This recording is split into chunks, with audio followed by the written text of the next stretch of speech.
G'day, I'm Adam Kirk from Nufarm. I'm a Business Development Manager covering North East Victoria. Today I'm here with Ed.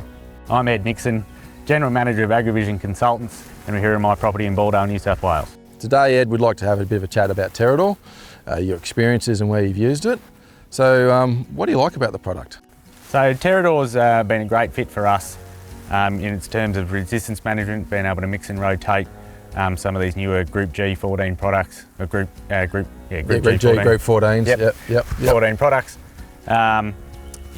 New one in the space. It's been pretty good for us so far. Yep. How many years are you into using it? You've been using it for a couple of years now?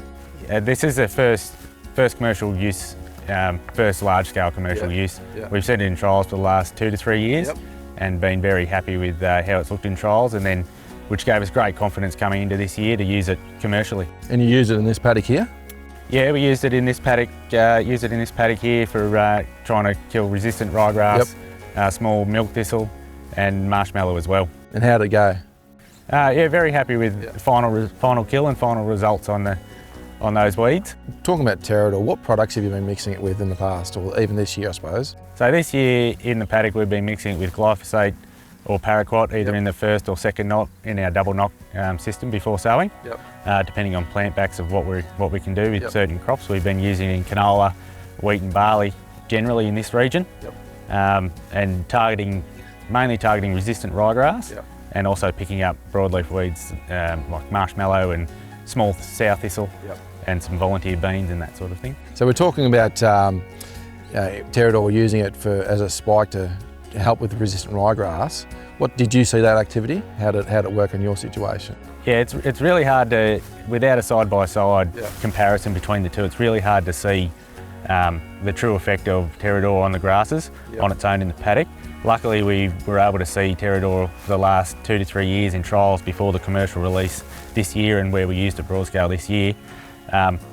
Just actually see that grass effect when used on its own and then mixed with the glyphosate or paraquat, compared to paraquat or glyphosate on its own, or Terrad'or on its own. So we've been able to see the activity on those grasses, and we've been quite happy with the extra increased control of what it's giving us. It's not 100%, but anything to give us some help with some of this resistant ryegrass, or ryegrass that's developing resistance, or even if you don't have resistance at the moment, just mixing something with that to give you that increased control and try and keep resistance at bay.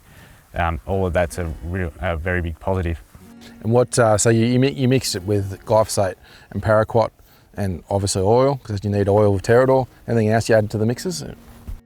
So for more knockdown capability, no. But for all our we've been mixing it with all our pre-Ms with no problem so far. Very compatible products. So we've been quite happy that way. And compared to other Group 14s in the market, because there's quite a few coming out in the market, how did you find that experience versus other Group 14s with Terrad'or?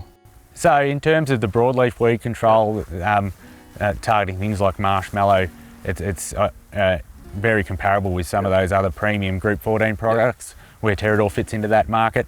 But with that increased grass control, it's really it's had a great fit for our growers. So we can keep working with that resistance and still get control of all the broadleaf weeds we were using with some of those other Group 14s. So that's a real benefit. You got the spike activity on the hard to kill woody weeds, and then you got the ryegrass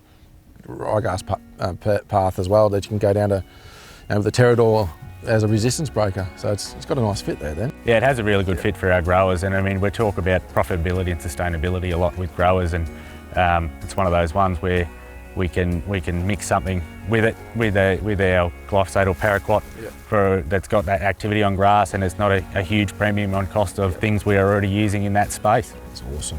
And moving forward, you see it fitting in the program? Yeah, I think it's got a great fit in the program. Decent plant backs to most of our crops.